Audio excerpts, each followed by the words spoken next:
فَبِأَيِّ آلَاءِ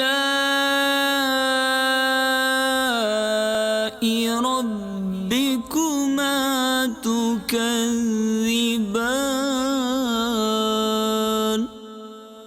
ترجمہ کنز ایمان، تو اپنے رب کی کون سی نعمت جھٹلاؤ گے؟ الحمدللہ رب العالمین والصلاة والسلام علی سید المرسلین، اما بعد فاعوذ باللہ من الشیطان الرجیم، بسم اللہ الرحمن الرحیم۔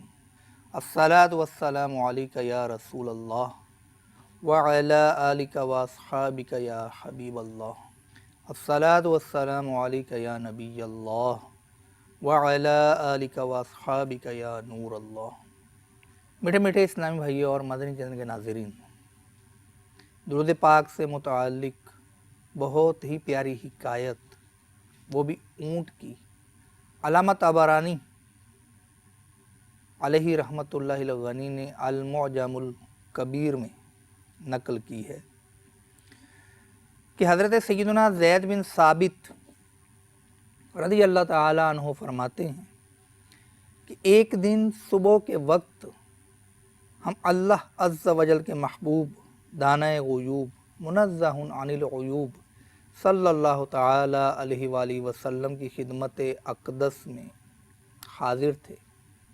ایک اعرابی کو دیکھا جو اپنے اونٹ کی نکیل تھامے ہوئے آپ صلی اللہ تعالی علیہ وآلہ وسلم کے پاس آ کر رکا اور اس طرح سے سلام عرض کیا: السلام علیکہ ایہا النبی ورحمۃ اللہ وبرکاتہ۔ حضور نبی کریم رؤوف الرحیم صلی اللہ تعالی علیہ وآلہ وسلم نے سلام کا جواب دیا اور فرمایا: صبح صبح کیسے آنا ہوا؟ اسی اثناء میں اونٹ بلبلایا، یعنی اس نے آواز نکالی، اور ایک دوسرا شخص آتا ہے گویا کہ کوئی محافظ ہو، اور عرض کی کہ یا رسول اللہ صلی اللہ تعالی علیہ وآلہ وسلم، اس اعرابی نے یہ اونٹ چرایا ہے۔ اونٹ دوبارہ رنج سے بلبلایا تو رسول اکرم نور مجسم صلی اللہ تعالی علیہ وآلہ وسلم نے اس کی فریاد سننے کے لیے خاموشی اختیار کی، اس کا غم اور فریاد سنی۔ جب اونٹ اپنی فریاد سنا چکا، آپ صلی اللہ تعالی علیہ وآلہ وسلم نے محافظ کی طرف متوجہ ہو کر فرمایا: اس سے دور رہو، کیونکہ اونٹ نے تیرے خلاف گواہی دی ہے کہ تم جھوٹے ہو۔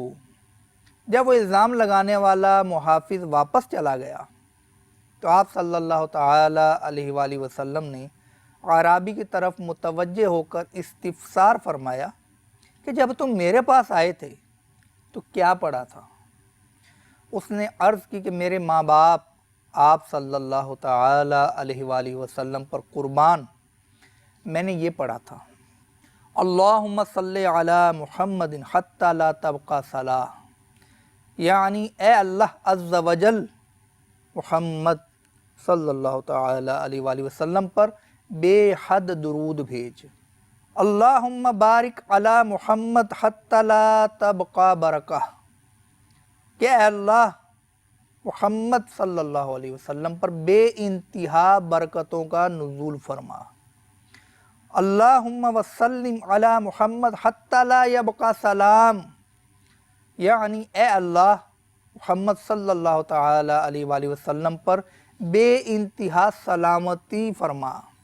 اللہم ورحم محمد حتی لا تبقى رحمہ، یعنی اے اللہ عز و جل محمد صلی اللہ تعالی علیہ وآلہ وسلم پر بے انتہا رحمتیں نازل فرما۔ تو رسول پاک صلی اللہ تعالی علیہ وآلہ وسلم نے ارشاد فرمایا کہ اللہ عز و جل نے اس معاملے کو مجھ پر ظاہر فرما دیا، اور اونٹ کے اس شخص کے جو محافظ تھا گناہ کو بیان کر دیا، اور فرشتوں نے آسمان کو کناروں سے ڈھانپ دیا۔ میرے آقا اعلیٰ حضرت شاہ امام احمد رضا خان علیہ رحمۃ الرحمن ہدایت بخشش میں لکھتے ہیں: ہاں یہیں کرتی ہیں چڑیاں فریاد، ہاں یہیں چاہتی ہے ہرنی داد، اسی در پہ شتران ناشاد گلائے رنج و عنا کرتے ہیں۔ صلو علی الحبیب صلی اللہ تعالی علی محمد۔ میٹھے میٹھے اسلام بھائیو، اللہ تبارک و تعالی نے ہمیں بے شمار نعمتوں سے نوازا۔ ان نعمتوں میں سے کھانے پینے کی اشیاء بھی ہیں، پھر کھانے پینے کی اشیاء میں پھل بھی شامل ہیں، اور پھلوں میں کچھ پھل تو ایسے ہیں کہ جن کا نام لیں تو منہ میں پانی آ جاتا ہے۔ جی ہاں، آپ سمجھ گئے ہوں گے یہ دیکھ کر کہ آج کا موضوع ہے کھجور، کہ اللہ تبارک و تعالی نے ہمیں جن نعمتوں سے نوازا ان میں پھل بھی نعمت ہیں، اور پھلوں میں سے کھجور ایک بہترین نعمت ہے۔ یہ ایک طاقتور پھل کے طور پر جانا جاتا ہے۔ اس میں موجود قدرتی اجزاء ذہنی اور جسمانی کمزوریوں کے خلاف مؤثر ڈھال ثابت ہوتی ہیں۔ طبی ماہرین کا کہنا ہے کہ کھجور میں آئرن، کیلشیم، فاسفورس اور پوٹاشیم وافر مقدار میں موجود ہوتا ہے، جو نہ صرف انسانی جسم کی نشو و نما کرتے ہیں بلکہ مختلف بیماریوں کے خلاف ڈھال بھی بنتے ہیں۔ یہ پھل، جسے اردو میں کھجور اور پنجابی یا سرائکی میں کھجی اور عربی میں تمر کے نام سے جانا جاتا ہے، یہ پاکستان کے علاوہ دنیا کے کئی ممالک میں، بالخصوص عرب ممالک کا تو بہت مشہور پھل ہے۔ تو اس کی اقسام تقریباً 90 اقسام تو ماہرین نے گنوائی ہیں، کہ یہ پھل ایسا شاندار پھل ہے کہ کھجور کو ہم کھائیں، اس کی گٹلیاں بھی کام میں آتی ہیں، اس کے درخت کے پتے بھی کام میں آتے ہیں، اس کے درخت میں جو گودا ہوتا ہے وہ بھی کام میں آتا ہے، درخت کی لکڑی یعنی تنا یہ بھی کام میں آتی ہیں، اور اس کی جو شاخیں ہوتی ہیں وہ بھی کام میں آتی ہیں۔ تو کھجور کے پتوں سے جائے نماز بھی بنتی ہے، چٹائیاں بھی بنتی ہیں، ٹوکریاں بھی بنتی ہیں، دستی پنکھے آپ نے دیکھے ہوں گے، جب بجلی چلی جاتی ہے نا تو پنکھے ہاتھ والے وہ جلتے ہیں اور اس سے ہوا لیتے ہیں، وہ بھی کھجور کے پتوں کے بنے ہوتے ہیں۔ پھر دیگر سامان اور روٹی وغیرہ رکھنے کے لیے آپ نے کچھ چھابیاں دیکھی ہوں گی، ان کو چھابی بولتے ہیں، تو یہ بھی کھجور کے پتوں سے بنتی ہے، اور پھر اس میں مختلف قسم کے ڈیزائن بھی بنائے جاتے ہیں۔ پھر روٹیاں گرم رکھنے کے لیے بھی ایک بڑا سا وہ چھکو نما ہوتا ہے، وہ بھی بنایا جاتا ہے۔ تو کھجور کیا، کھجور کے پتے کیا، کھجور کی چھال کیا، کھجور کی شاخیں کیا، اس کا استعمال تو بہت سارے کاموں میں ہوتا ہے۔ یہ ایسی اللہ تبارک و تعالیٰ کی نعمت ہے۔ یہ پیدا کیسے ہوا؟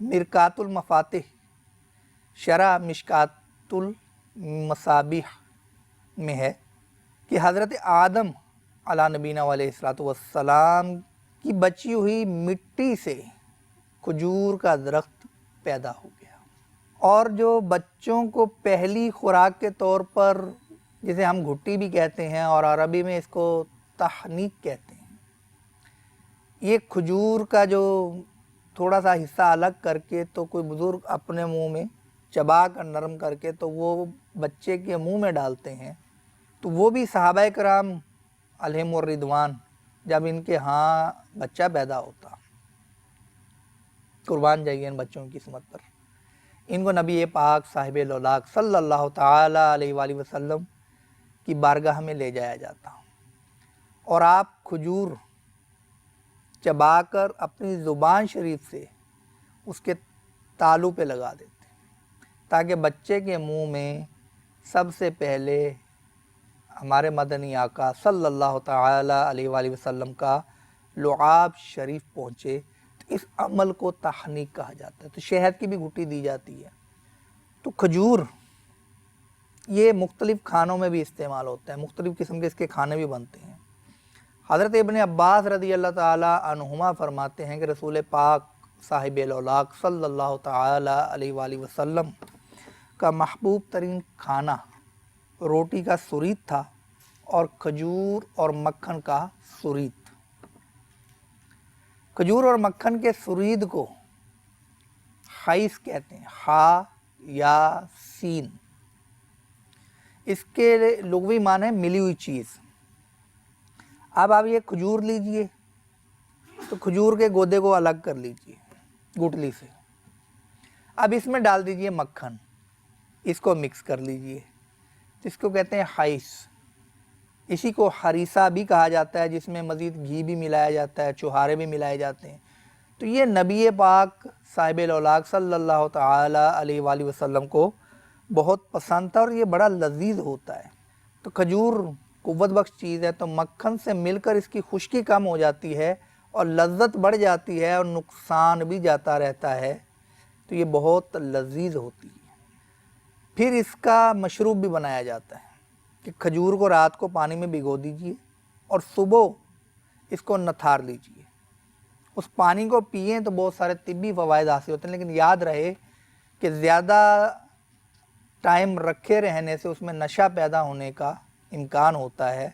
جب نشہ پیدا ہو جائے تو پھر اس نبیذ کہتے ہیں اس کو، شربت کو، تو اس کا پینا حرام ہوتا ہے۔ یہ فتاوی خانیہ میں جزیہ لکھا ہوا ہے۔ تو نبیذ یہ بھی حکیم تجویز کرتے ہیں مریضوں کے لیے، تو اس کے بھی فوائد ہیں۔ پھر جو بستر ہوتا تھا نبی پاک صاحب الاولاق صلی اللہ تعالی علیہ وآلہ وسلم کا، وہ چمڑے کا تھا، تو اس میں کھجور کا لیف کہتے ہیں درخت کا وہ گودا جو نرم ہوتا ہے۔ عرب شریف میں کم چوڑے اور بہت لمبے گدیلے نما یہ گدے ہوتے تھے، ان پر سویا جاتا تھا۔ اب نبی پاک صاحب الاولاق صلی اللہ تعالی علیہ وآلہ وسلم کے سونے کا جو بستر تھا سردی میں، وہ یہی تھا جس میں کھجور کے درخت کا نرم گودا یہ بھرا جاتا تھا۔ بہت ایمان افروز ایک حکایت ہے کہ حضرت عکاشہ رضی اللہ تعالیٰ عنہ صحابی رسول ہیں، جنگ بدر میں ان کی تلوار ٹوٹ جاتی ہے۔ اب نبی پاک صاحب الاولاق صلی اللہ تعالی علیہ وآلہ وسلم کی خدمت میں حاضر ہوتے ہیں، تو ہمارے پیارے آقا صلی اللہ تعالی علیہ وآلہ وسلم نے ان کو کھجور کی ایک شاخ عطا فرما دی۔ اب یہ شاخ ان کے ہاتھ میں پہنچتی ہے تو تلوار بن جاتی ہے، اور اسی تلوار سے یہ جنگ میں شریک ہوتے ہیں۔ کیا بات ہے کھجور کی! اور کھجور کے ایک بہت مشہور تنا ہے جس کو ستون حنانہ کہا جاتا ہے، آپ کے ذہن میں آ گیا ہوگا کہ نبی پاک صاحب الاولاق صلی اللہ تعالی علیہ وآلہ وسلم جب خطبہ پڑھتے تو کھجور کے ایک تنے سے ٹیک لگا لیا کرتے تھے۔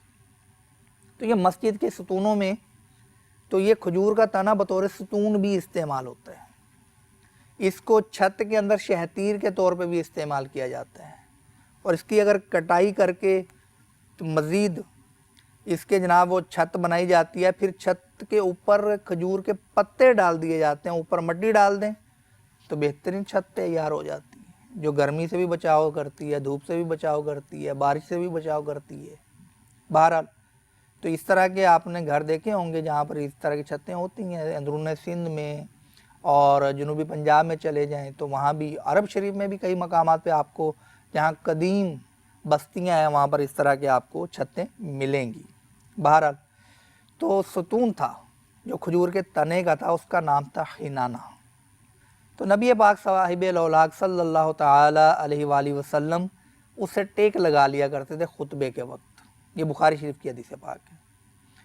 تو جب نبی پاک صاحب الاولاق صلی اللہ تعالی علیہ وآلہ وسلم کے لیے ممبر بنایا گیا اور آپ اس پر جلوہ گر ہوئے، تو جس ستون کے پاس آپ خطبہ پڑھتے تھے وہ چیخ پڑا، حتیٰ کہ قریب تھا کہ وہ چر جائے۔ نبی کریم رؤوف الرحیم صلی اللہ تعالی علیہ وآلہ وسلم ممبر شریف سے نیچے اترے، اس ستون کو پکڑا، اپنے سے چمٹایا تو ستون سے سسکیوں کی آوازیں آنے لگیں، بالکل جیسے بچہ روتا ہے نا سسکیاں لے لے کے، اس طرح یہ ستون روتا رہا، سسکیاں لیتا رہا، اور پھر آہستہ آہستہ چپ کر گیا۔ تو راوی نے کہا کہ وہ اس ذکر الہی پر رویا جو سنا کرتا تھا، اور مرکات شریف میں ہے کہ ستون قرب رسول صلی اللہ تعالی علیہ وآلہ وسلم فوت ہونے پر رویا تھا۔ حضرت سیدنا حسن بصری رحمۃ اللہ تعالی علیہ جب یہ حدیث پڑھتے تھے تو بہت روتے تھے، اور فرمایا کرتے تھے کہ حضور صلی اللہ تعالی علیہ وآلہ وسلم کے عشق میں خشک لکڑی یعنی یہ کھجور کا تنا یہ رویا، تم اس لکڑی سے کم ہو۔ تو بہرحال یہ تھا کھجور کا تنا جو عشق رسول میں، جو فراق رسول میں، جو ذکر الہی جو قریب سے سنا کرتا تھا وہ دور ہو گیا، تو اب اس نے رونا شروع کر دیا۔ تو میرے میٹھے میٹھے اسلامی بھائیوں، کھجور رب تعالیٰ کی بہت بڑی نعمت ہے۔ ایک اور بڑا دلچسپ کھجور کے تعلق سے واقعہ ہے، مسلم شریف کا نام سنا ہوگا۔ تو مسلم بن حجاج نیشاپوری علیہ رحمۃ اللہ القوی یہ اس کتاب کے مؤلف ہیں، بہت بڑے محدث تھے۔ تو آپ سے ایک مرتبہ کوئی حدیث دریافت کی گئی، آپ کے اس وقت تو ذہن میں حاضر نہیں تھی، تو پوری رات وہ حدیث تلاش کرنے کے لیے کتابوں کا مطالعہ کرتے رہے، اور کسی نے اس دوران کھجوروں کی ٹوکری یہ برابر میں حاضر کر دی۔ اب آپ تلاش کرتے رہے اور ایک ایک کھجور کھاتے رہے۔ تو یہ انسانی نفسیات ہے کہ جب وہ کسی کام میں مصروف ہو اور ساتھ میں کھاتا رہے، مطالعہ کرتا رہے، تو اس کو پتہ نہیں چلتا کتنا کھا گیا۔ تو بہرحال آپ کو بھی اندازہ نہ ہو پایا، صبح حدیث ملی، ادھر کھجوروں کا ٹوکرا ختم، اور پھر اسی وجہ سے آپ مرض میں مبتلا ہو گئے، اور اسی میں آپ کا انتقال ہوا۔ تو ایک درس یہ بھی ملا کہ کھجوریں بہت زیادہ مقدار میں نہیں کھانی چاہیے، تو جتنا آپ ہضم کر سکیں اتنا کھائیں۔ پھر دسترخوان بھی بنتا ہے کھجور کا، وہ کیسے؟ مفسر شہیر حکیم الامت مفتی احمد یار خان نعیمی علیہ رحمۃ اللہ الغنی لکھتے ہیں کہ نبی کریم رؤوف الرحیم صلی اللہ تعالی علیہ وآلہ وسلم کا جو دسترخوان تھا یہ کپڑے کا، چمڑے کا اور کھجور کے پتوں کا ہوتا تھا۔ تو ان تین قسم کے دسترخوان پر ہمارے پیارے آقا دو عالم کے داتا صلی اللہ تعالی علیہ وآلہ وسلم نے کھانا کھایا ہے۔ تو اس کا دسترخوان بھی بن سکتا ہے، کھجور کا خلال بھی بنتا ہے، خلال جو بعد میں گوشت وغیرہ کے ریشے نکالتے ہیں نا تنکے کے ذریعے، تو خلال بھی بنتا ہے، خلال سنت ہے۔ تو اب کھجور کی چٹائی لیں، چٹائی کو تھوڑا سا چیر لیں بلیڈ کے ذریعے، تو اب مضبوط خلال تیار ہو جائے گا۔ اس سے کھانے کے بعد دانتوں کے اندر پھنسے ہوئے ریشوں کو نکالا جا سکتا ہے۔ ہمارے پیارے آقا دو عالم کے داتا صلی اللہ تعالی علیہ وآلہ وسلم بعض اوقات تر کھجور کے ساتھ، تر کھجور جو درخت کی پکی ہوتی ہے، اس کے ساتھ خربوزہ تناول فرماتے ہیں۔ ایک روایت میں ہے کہ کھجور کے ساتھ تربوز کھائیں تاکہ تربوز کی ٹھنڈک سے کھجور کی گرمی ختم ہو جائے گی، تو یہ ملا کر کھایا جا سکتا ہے۔ تو ایک مرتبہ ہمارے پیارے آقا صلی اللہ تعالی علیہ وآلہ وسلم کھجوریں کھا رہے تھے، اور گٹلیاں جو ہوتی ہیں بائیں ہاتھ میں رکھ رہے تھے۔ اب ایک بکری گزرتی ہے، تو آپ نے اس کو گٹلی کے ساتھ اشارہ کیا، تو وہ آپ صلی اللہ تعالی علیہ وآلہ وسلم کے پاس آئی اور آپ کے ہاتھ سے گٹلیاں کھانے لگی۔ قسمت پہ قربان، کس ہاتھ سے کھا رہی ہے، تو وہ کھانے لگی۔ تو آپ صلی اللہ تعالی علیہ وآلہ وسلم جب فارغ ہو گئے، کھا کے گٹلیاں بھی ختم ہو گئیں، تو وہ بکری واپس چلی گئی۔ اس سے ککڑی ہوتی ہے جس کو پنجابی میں تر بھی کہتے ہیں، تو یہ سبز رنگ کی ہوتی ہے، تو کھجور اور ککڑی ملا کر کھانا یہ سنت ہے۔ تو پیارے آقا دو عالم کے داتا صلی اللہ تعالی علیہ وآلہ وسلم نے ککڑی کو کھجور کے ساتھ ملا کر بھی کھایا، یہ مسلم شریف کی روایت ہے۔ اس کے تحت مفتی احمد یار خان نعیمی رحمۃ اللہ تعالی علیہ لکھتے ہیں کہ کھجور طبعاً گرم و خشک ہے اور ککڑی سرد و تر، ان دونوں کے ملنے سے اعتدال ہو کر فائدہ بڑھ جاتا ہے۔ حضور انور صلی اللہ تعالی علیہ وآلہ وسلم نے ککڑی اور کھجور کو کبھی تو معدہ میں جمع فرمایا کہ بیک وقت کبھی کھجور کھائی کبھی ککڑی، اور کبھی چبانے میں جمع کیا کہ کھجور شریف منہ میں رکھ لی اور ککڑی بھی منہ سے اتر لی اور دونوں ملا کر چبائیں، اور کبھی کھجور اور تربوز بھی ملا کر کھائے ہیں۔ تو کھجور ککڑی سے ملا کر کھانا صحت کے لیے بہت مفید ہے۔ تو کھجوریں تو بہت ساری ہوں گی، لیکن سب سے بہترین سب سے اعلیٰ کھجور عجوا کھجور ہے۔ یہ کہاں کی ہے؟ یہ تو ہمارے مدینے کی ہے۔ تو مدینہ شریف اور اس کے اطراف میں پائی جاتی ہے۔ تو بخاری شریف کی حدیث پاک کہ جو صبح سویرے 7 عجوا چھہارے کھائے تو اسے اس دن زہر اور جادو نقصان نہیں دے گا۔ تو اس حدیث پاک کے تحت مفسر شہیر حکیم الامت مفتی احمد یار خان نعیمی علیہ رحمۃ اللہ غنی لکھتے ہیں کہ عجوا مدینہ پاک کے اعلیٰ قسم کے چھہارے ہیں، ان کا رنگ سیاہ ہوتا ہے، ان پر کچھ دھاریاں قدرتی ہوتی ہیں۔ تو اوالی مدینہ یعنی مدینہ کے اطراف میں ایک باغ ہے جس میں عجوا کے 2 درخت ایسے ہیں کہ جنہیں حضور نبی کریم رؤوف الرحیم صلی اللہ تعالی علیہ وآلہ وسلم نے اپنے ہاتھوں سے لگایا۔ تو یہ کہتے ہیں میں نے ان کو بوسہ بھی دیا اور ان کے پھل کے 11 دانے بھی اپنے ساتھ لے کر آیا۔ تو کہتے ہیں کہ یہ عجوا کی تاثیر ہے جو حدیث میں بیان ہوئی، مگر عجوا مدینہ منورہ کا ہونا چاہیے۔ تو عجوا کھجور کی گٹلی جو ہے اس سے دل کے مرض کا علاج بھی ہو جاتا ہے۔ تو ایک کالم نگار نے اس کی برکتیں لکھی تھیں، بالتصرف اس کو امیر علیہ سنت نے نقل کیا، تو اپنے الفاظ میں اس کو مختصراً پیش کرتا ہوں کہ وقت تحریر ایک 84 سالہ بہت بڑے سابق فوجی افسر کا بیان ہے کہ 56 سال کی عمر میں مجھے دل کا عارضہ لاحق ہوا، تو میں اپنے مرض کو خفیہ رکھنا چاہتا تھا ورنہ میرے فوجی کیریئر پر زد پڑ سکتی تھی۔ چنانچہ میں ڈاکٹری علاج سے کترا رہا تھا، اتنے میں کسی صاحب نے بتایا کہ مدینہ منورہ زادہ اللہ شرح و تعظیمہ کی مشہور کھجور عجوا کی گٹلیاں باریک پیس کر اس کا پاؤڈر یعنی سفوف روزانہ صبح آدھی چمچ پانی کے ساتھ نگل لیجئے۔ وہ کہتے ہیں میں نے اس نسخے پر عمل کیا، الحمدللہ عز و جل میری صحت میں بہتری آ گئی، اور اسی کی برکت سے شاید 84 سال کی عمر میں بھی میں نہ صرف صحت مند ہوں بلکہ میرا دل بھی جوانوں کی طرح کام کرتا ہے۔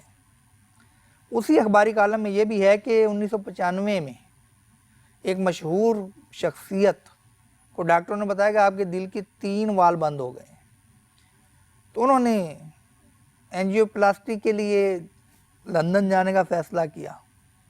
تو فوجی افسر کہتے ہیں میں نے ان کو بھی یہ نسخہ بتایا اور مشورہ دیا کہ 30 دن یہ علاج کروا لیں، اگر فائدہ نہ ہو تو پھر اینجیوپلاسٹی کروا لیجیے گا۔ انہوں نے یہ مدنی نسخہ لیا اور استعمال شروع کر دی۔ 1 مہینے کے بعد لندن جاتے ہیں، وہاں نامور کارڈیالوجسٹ یعنی ماہر امراض قلب سے رابطہ کیا، اس نے ٹیسٹ کروائے، ٹیسٹ کے نتائج دیکھ کر بتایا کہ آپ کا دل تو بالکل ٹھیک ہے، کسی قسم کی علاج کی ضرورت نہیں۔ پھر کہتے ہیں کہ میں نے اس کے سامنے اپنے پرانے ٹیسٹ بھی رکھ دیے، تو اس ڈاکٹر نے یہ ماننے سے انکار کر دیا کہ یہ ٹیسٹ ایک ہی مریض کے ہیں۔ بہرحال قصہ مختصر، وہ شخصیت بھی پاکستان واپس آئی اور مدنی نسخے کو اپنا معمول بنا لیا۔ تو نہ ہو آرام جس بیمار کو سارے زمانے سے اٹھا لے جائے تھوڑی خاک ان کے آستانے سے۔ تو عجوا کھجور کی گٹلی میں یہ برکت ہے۔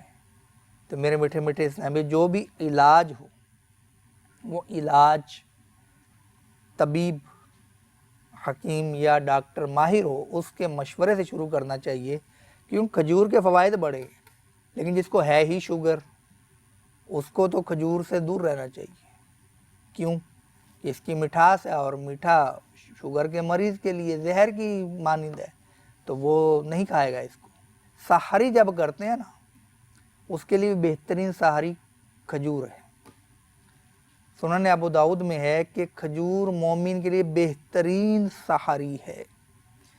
پھر اور بھی کافی فوائد ہیں اس کے کہ کھجور کھانے سے کولنج یعنی بڑی انتڑی کا درد یہ نہیں ہوتا، اور ایک اور حدیث پاک میں کھجور کھاؤ اس سے پیٹ کے کیڑے مر جاتے ہیں۔ پھر ایک اور جگہ پر ہے کہ حضرت ربیع بن خثیم رحمۃ اللہ تعالی علیہ فرماتے ہیں کہ میرے نزدیک حمل والی کے لیے کھجور سے اور مریض کے لیے شہد سے بہتر کسی چیز میں شفا نہیں ہے۔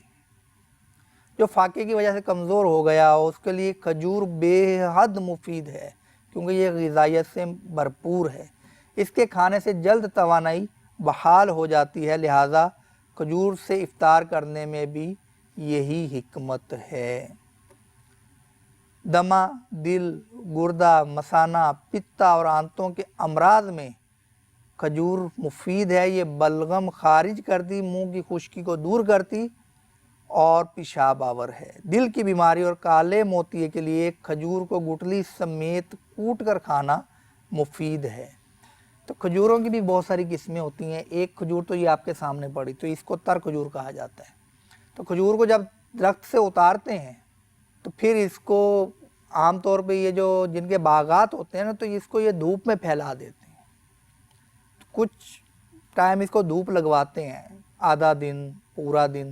جب دھوپ لگ جاتی ہے تو پھر اس کے بعد پھر اس کو بوریوں وغیرہ میں بند کر کے یہ مارکیٹ میں بھیجتے ہیں۔ دھوپ لگنے کی وجہ سے اس کی مٹھاس، اس کی شیرینی، اس کی لذت مزید بڑھ جاتی ہے۔ اسی طرح کھجور کو ابال کر بڑے بڑے کڑاہوں میں ابالتے ہیں، تو ابالنے کے بعد اس کو زمین پر ڈال دیتے ہیں، یعنی کہ کوئی چیز بچھا کر، جب سوکھ جاتا ہے تو یہ چھہارے بن جاتے ہیں۔ پھر ایک اور کھجور کی قسم ہے جس کو آپ نے دیکھا ہوگا، تو یہ پیلے پیلے ہوتے ہیں اور یہ بھی اگر کھائے جائیں تو بہت لذیذ ہوتے ہیں، ان کو ڈوکا کہتے ہیں، ڈال واو کاف الف۔ تو یہ ڈوکا یہ جس نے کھایا وہی جانتا ہے کہ اس کی لذت کیا ہے۔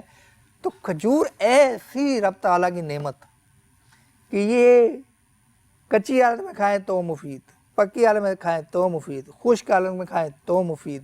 اس کے پتے، اس کی جناب وہ چھال، اس کے جناب درخت کا گودا، اس کا تنا، اس کی جڑیں اور اس کی شاخیں، کیا کچھ نہیں ہے اس کھجور کی نعمت میں۔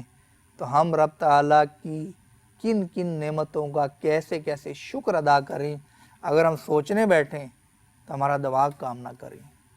لیکن آج اس نعمت کا تو احساس ہو گیا، اس کے شکر کے طور پر ہی رب تعالیٰ کی نافرمانی کے کاموں سے ہمیں دور ہٹ جانا چاہیے۔ اللہ تبارک و تعالیٰ ہمیں اپنی نعمتوں کا شکر ادا کرنے اور اس شکر کی یہ صورت کہ اس کی نافرمانی سے بچیں، یہ اختیار کرنے کی توفیق عطا فرمائے۔ آمین بجاہ النبی الامین صلی اللہ تعالی علی محمد، صلو علی الحبیب صلی اللہ تعالی علی محمد۔ فبأي آلاء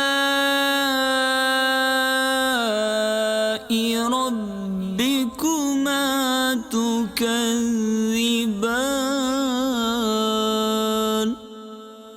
ترجمہ کنز ایمان، تو اپنے رب کی کون سی نعمت جھٹلاؤ گے؟